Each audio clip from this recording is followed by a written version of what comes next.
Salut à tous et bienvenue sur ma vidéo hebdomadaire où j'analyse 5 altcoins. Cette semaine, ces 5 altcoins proviennent de vos demandes en commentaire. N'hésitez pas à me faire vos suggestions pour la semaine prochaine. Comme d'habitude, avant de rentrer dans le vif du sujet, on va voir Other pour voir comment se porte le marché des altcoins en général. Si on se met au weekly, il y a l'order block juste là qui a été rejeté avec cette petite mèche. Si on reprend un élan haussier, il y a moyen qu'on vienne juste au-dessus, qu'on refasse une réaccumulation avant de potentiellement aller chercher cette zone juste ici. Scénario bearish, ça serait de galérer dans cette zone juste ici. Et là, dans ce cas, ça voudrait dire qu'on irait break cette zone juste en dessous. Si on passe en daily, on voit bien que la réaction court terme, c'est dû à cette prise de liquidité juste en dessous. On a eu ensuite une réaction forte, notamment avec beaucoup de shorters et beaucoup de personnes qui étaient négatives sur les marchés. Donc on est venu les short squeeze juste ici. Pour autant, ça ne veut pas dire qu'on est reparti sur une dynamique haussière, mais c'est juste qu'il y a un momentum court terme haussier, dans une dynamique de moyen terme plutôt bearish, mais une dynamique de long terme plutôt bullish. C'est une notion de fractalité. Suivant la time frame qu'on prend, on peut être très bien bearish en daily, bullish en 1 heure. C'est d'ailleurs souvent le cas, il est très rare que sur toutes les time frames, on soit dans la même direction. Et c'est pour ça qu'il y a des mouvements erratiques sur le marché et qu'il faut bien faire gaffe à pas se faire piéger. Personnellement, mon scénario principal, ça serait un pump jusqu'à l'annonce de la baisse des taux de Powell. À l'annonce, on pourrait se taper une petite accélération haussière, puis après un sell the news et finir l'année en beauté. Ou alors, on pourra avoir un truc super chiant, ça veut dire que tant que les news ne sont pas mis, parce qu'il y a aussi les news de vendredi avec le NFP, on pourrait rentrer dans un range super chiant. Hop, à peu près d'ici, en attendant toutes les données et la réaction de la banque centrale. Si c'est le cas, pour moi, il faudra se réintéresser au meme coin parce que dès que le marché commence à pas faire grand chose, les gens veulent des trucs volatiles, donc ils vont sur les meme coins. Premier altcoin du jour, Avax. Alors déjà au niveau de la tokenomics, c'est un altcoin hyper inflationniste. Il y a le petit logo de l'infini sur CoinMarketCap, ce qui veut dire qu'exactement comme notre monnaie, l'altcoin tend vers zéro. Il faut le savoir et c'est pour ça qu'il ne faut pas hold du Avax sur le moyen terme, mais ça ne veut pas dire pour autant qu'on ne peut pas faire des belles performances court terme. Surtout qu'en plus on a beaucoup de nouvelles actuellement au niveau du fondamental. Avax est en train de se rapprocher énormément des institutionnels, c'est énormément utilisé par les grosses corporations, ça se rapproche pas mal de Wall Street. Donc ça ne m'étonnerait pas qu'à court terme en plus on ait eu une accumulation de plusieurs semaines là, ici, hop, qu'on peut voir juste ici. On se rapproche du haut, donc si jamais on a une cassure vers le haut, on pourra avoir une accélération haussière. La zone à regarder pour moi, la plus obvious, c'est celle-là. Soit on a un setup de réaccumulation et on va chercher ce sommet-là, et vraiment la zone où il faut décharger, c'est au-dessus des 48 $, 45,05 pour être précis. Bien sûr, s'il y a euphorie généralisée, bull run, tout ça, ça peut aller un peu au-dessus. Mais si ça se passe, on aura le temps d'en reparler, mais pour l'instant, c'est pas du tout au programme. Je vous dis de décharger dans cette zone-là, parce que si jamais on vient break ici, là, pour moi, vraiment, là, c'est terminus, tout le monde descend. Donc prendre des profits un peu avant dans cette zone, ça vous permet d'éviter l'agitation et la possible volatilité au niveau de ce sommet où on peut perdre quand même pas mal de temps à flirter avant d'aller choper notre TP. Donc ça nous ferait vraiment par rapport, par exemple si on prend le zone médiane, ça nous fait à peine un moins 10% par rapport au sommet. Donc est-ce que ça vaudrait le coup de mettre sur un autre altcoin à ce niveau-là et de décharger un peu dans cette grosse zone? Pour moi, oui. Scénario bearish, on reviendrait dans cette zone, mais si c'est le cas, c'est-à-dire que les autres altcoins prennent cher et pour moi, il y a mieux à prendre si jamais on corrige.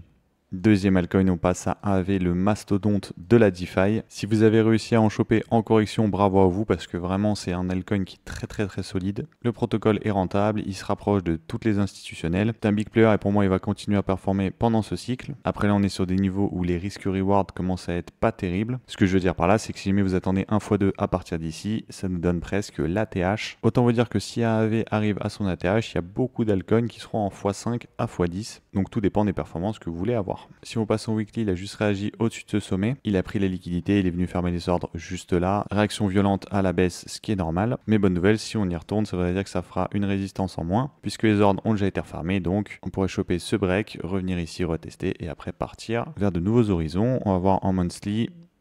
Malheureusement, on se ferait sûrement arrêter juste un peu au-dessus. Mais à partir d'ici, si on y arrive, ça nous ferait quand même déjà un beau plus 40%. Et possible que juste ici, il y ait une grosse correction avec beaucoup de personnes qui retrouvent leur AAV à ce niveau-là. Et le problème de ça, c'est que si jamais ils se revoient en BE et qu'on commence à corriger un tout petit peu, ils vont panic sell. Mais si c'est le cas et qu'on est dans une bonne configuration de marché, ça peut être une occasion aussi de buy un actif fort qui corrige un peu trop pour aller chercher l'ATH. Après ce scénario bull long terme, on va voir ce qui se passe en daily. Et là, je vais être beaucoup moins bullish parce que là, ce qu'on voit le pump juste là, il faudra réussir à passer cet order block où beaucoup de personnes se sont fait piéger. Même si depuis ces quelques jours on est de nouveau dans une dynamique haussière, on peut très bien arriver ici, se faire rejeter et partir vers le bas. Donc je vous conseille quand même de faire gaffe et de pas trop vous enflammer. À part si on repart violemment sur ETH et BTC, là on aura le temps d'en reparler d'un retour d'une dynamique haussière.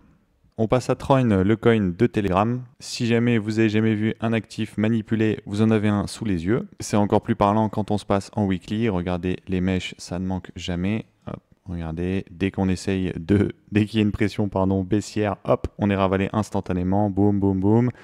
On essaye de faire pump le projet, tac, tac, tac. On se fait vendre à la gueule et dès que ça repart dans l'autre sens, hop, on rachète le projet. On a l'impression qu'il y a un buyback constant, on dirait que c'est du hyper liquide sous testostérone. Bref, c'est n'importe quoi, ça sert à rien. Honnêtement, ça ne sert à rien que je l'analyse graphiquement. Si jamais vous voulez l'acheter pour profiter de la manipulation, là, on est quand même un peu haut. J'attendrai qu'il corrige un peu. Dans ce genre de token, n'hésitez pas à mettre des TP un peu haut parce que dans la nuit, ils peuvent très bien manipuler le projet, une mèche, vous vous faites déclencher et vous sortez à un très bon prix, soit pour pouvoir le racheter un peu plus bas ou pour profiter des bénéfices pour injecter dans un autre projet. Personnellement, j'y touche pas parce qu'il y a largement de quoi faire sur les crypto-monnaies. Il y a énormément de tokens qui m'intéressent. Donc, j'ai pas envie de perdre mon attention sur un token qui a une gueule comme ça. Mais vous faites ce que vous voulez à partir du moment où vous savez que c'est manipulé. C'est le plus important. Quatrième altcoin, on passe à Syrup, altcoin dont je vous parle assez régulièrement sur ma chaîne. On va se mettre en daily parce qu'en weekly, il n'y a pas assez de données, ça ressemble pas à grand chose. Il a eu une grosse phase de hype pendant toute cette montée parce que le marché était en train de corriger, alors que lui performait bien. En fait, ça a été un rattrapage du prix par rapport à ses métriques qui était en grosse augmentation. Après, à ce niveau-là, forcément, tout le monde en parlait. Du coup, vous avez dit de faire gaffe et depuis, on est seulement en range. Pendant cette période de hype, il n'a pas fait grand-chose parce qu'en fait, son prix était en adéquation à ses métriques par rapport aux autres acteurs du marché DeFi. Je pense à Pendle, AAV. Sauf que là, ces métriques continuent d'augmenter. On est dans un range d'accumulation. J'aurais aimé en prendre, mais je m'attendais à une liquidation de ce niveau. Donc, je suis pas sur le projet. Mais si vous y êtes, c'est super intéressant. On voit qu'il va essayer de break ce sommet-là. Pour moi, il va réussir. Il va nous faire une petite correction juste au-dessus, ce qui est tout à fait logique, pour repartir. Et après, ça va être du coup ce premier sommet-là qui va être un peu compliqué, parce qu'en plus, il y a l'order block juste ici. Et même si on y arrive à passer, il y a cette énorme mèche où beaucoup de personnes se sont fait piéger. Ils vont essayer de sortir du projet ou commencer à claquer des genoux si jamais ils repartent en négatif et panique sell. Donc c'est ce que je vais jouer pour essayer d'entrer sur Syrup si jamais il n'y a pas d'autres altcoins qui m'intéressent à l'instant T. Ça me ferait acheter le projet au rabais avec comme objectif d'aller break son sommet. Et c'est là où je commencerai à vendre petit à petit mes positions. Encore plus s'il y a du FOMO sur le projet et qu'on commence à partir sur des niveaux débiles. Si jamais on a une réaction de ce sommet-là et qu'on revient dans cette petite zone juste ici, pour moi, on va pas s'arrêter là et on va venir sous la zone dont je vous ai parlé en début de présentation pour aller chercher toutes les liquidités et reprendre de la force. Ça sera pour moi une très belle zone d'entrée sur le token.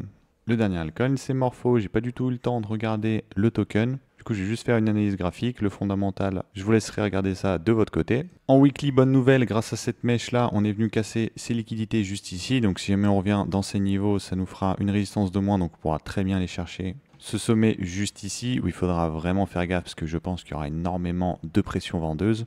En daily, ce qui est sympa, c'est qu'il y a eu cette overextension qu'on a déjà ravalée. On est venu réagir dans cet order block juste ici. Donc ce qui est bien, c'est qu'on pourrait se reprendre une petite accélération haussière sans pourtant entrer dans des zones de conflit. Donc ça serait cette zone juste ici. Mais en attendant, on aurait un beau 45% de performance à faire, avec du coup une petite réaction juste dans cette zone-là, potentiellement une réaccumulation, et après on voit ce qui se passe dans cette zone ici. Pour du court terme, vous pouvez décharger un peu, et si jamais on galère dans cette zone, ça vous ferait déjà un plus 16%, ce qui est pas trop mal, donc c'est vraiment sympa pour du court terme. Il y a beaucoup de performance à aller chercher avec des zones très clair avec de la performance. Et si jamais je me trompe et qu'on vient dans l'autre sens, alors dans ce cas, ce serait cette zone juste ici qu'il faudrait regarder. Mais si pour moi, il y a très peu de chances qu'elle tienne. Hein, en général, quand on arrive dans ce genre de zone, on vient casser le plus lot pour choper la liquidité en dessous. Notamment si on se met en weekly, on voit bien que c'est le lot juste ici. Hop, on retournerait ici pour potentiellement après aller nous faire une accumulation et break ce plus haut. Comme je vous ai dit, il faut faire gaffe. Mon analyse est purement graphique. Peut-être que la tokenomics est puant et que le projet est à fuir. Pour le coup, je vous laisse regarder de votre côté.